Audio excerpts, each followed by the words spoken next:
Today we're going to go over some color grading for the DJI Avata in D-Cinelike. I'm also going to go over some tricks that I use to make the footage look a little bit more dynamic in some of the videos that I posted from Las Vegas.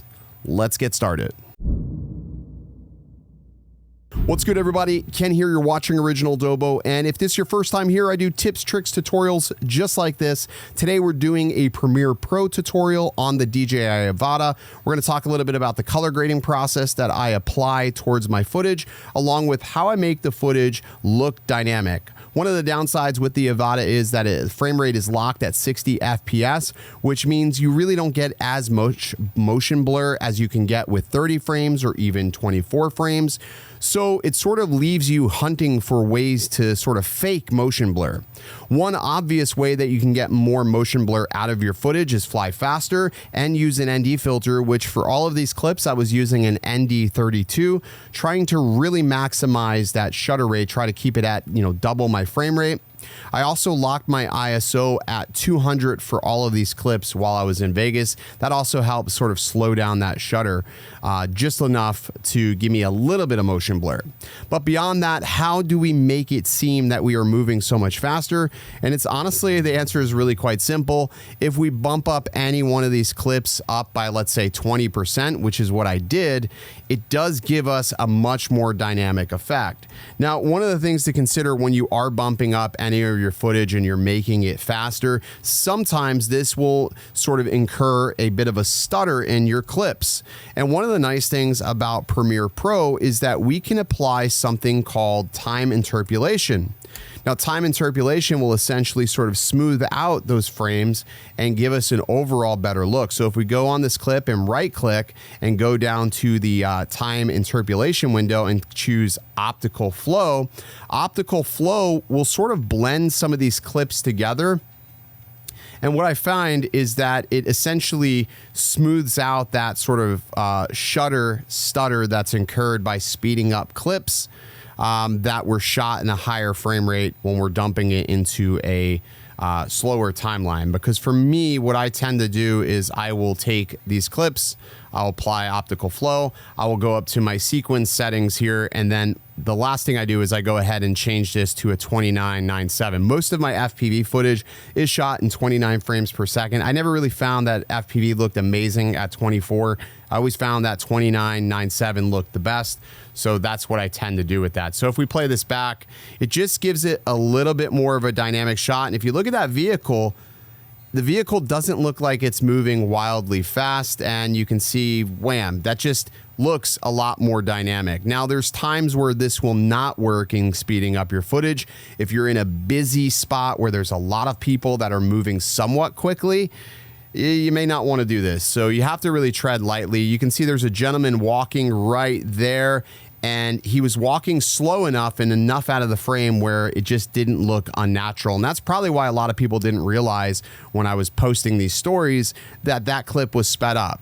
Now, the same goes for this clip right here. It's just enough to make the clip look like it's moving way faster than it is. Again, it doesn't, 20% isn't enough to make it seem unnatural. So that's a really easy way to add sort of a motion blur and to blend the frames. Now, another way that you can go about this is a program called Real Smart Motion Blur. It's called RSMB.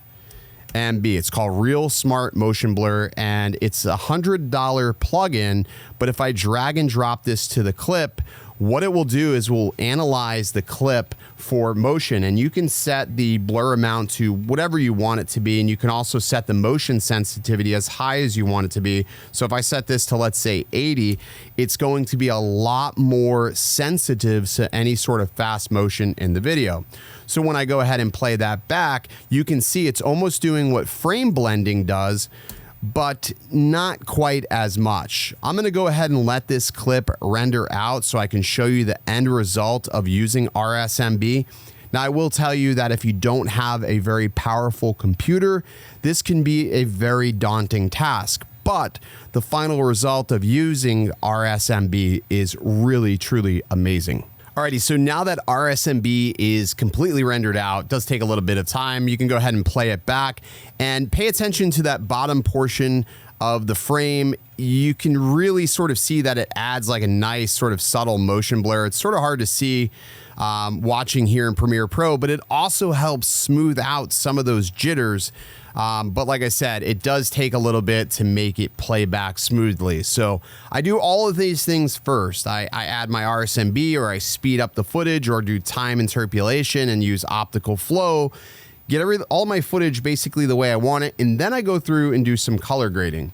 Now, when it comes to color grading, one cool thing about the Avada is that it uses D-Cinelike, and the D-Cinelike is very close to that of the Mini 3 Pro. So I already made a technical LUT essentially for this that brings this back to Rec. 709 while also retaining the dynamic range. So if we come into here and then we go to color, the only thing I need to do is grab my LUT, and you can either use Creative or the input LUT. I like to use the input LUT. And I'm going to go to my LUT folder. Let me go ahead and find it, actually, because I can't even remember where I stuck it. Ah, there it is. Mini 3 Pro, Dobo Cinelike V2. And you can see it's already enhanced the saturation. Basically did everything that I need it to do to go ahead and get the image, back to sort of a workable point.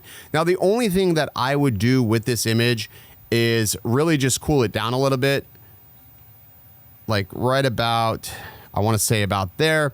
And then the last thing I would do is probably just desaturate it just a little bit, like maybe like 95, set it to 95%. I think that's a pretty good starting point as of right now. You can sort of see how the image looks. And we can just go ahead and stretch this out across all the images. And you can see right here, that looks awesome.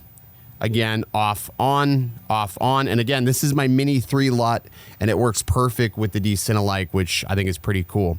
And then if I drag this all the way to the last clip here, so same thing for the last clip, I'm going to have to probably cut this a little bit here because, again, anytime you start adding RSMB, you'll notice that it does struggle a little bit. So let me go ahead and trim this all up here.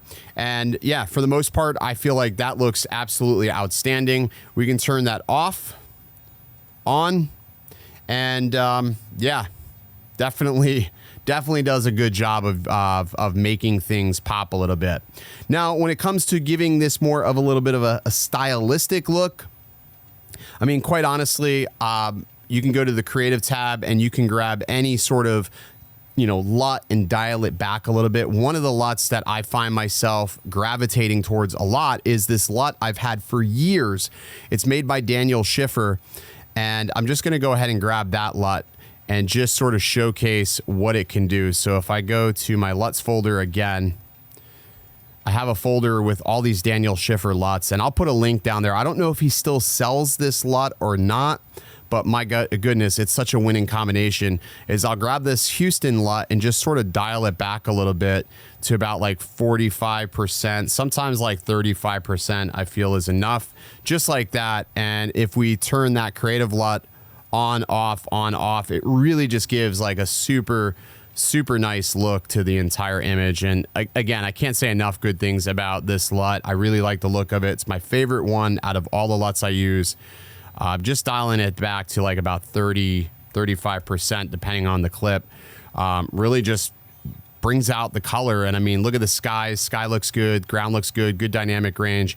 We'll do it to this clip here as well. I'm just going to go ahead and grab my Houston LUT.